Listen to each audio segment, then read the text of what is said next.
Hi, this is Russian letter U. Watch the writing.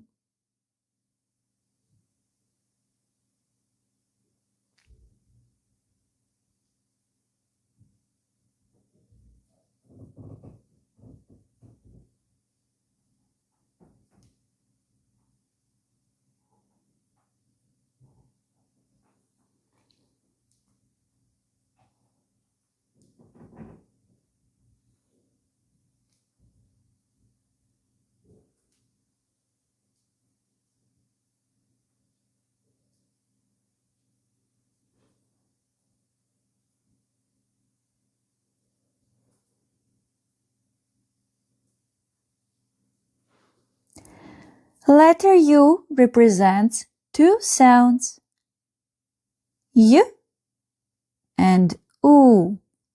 And then we have U. Please try writing this letter by yourself. Thanks for watching and see you in the next lesson. Bye bye.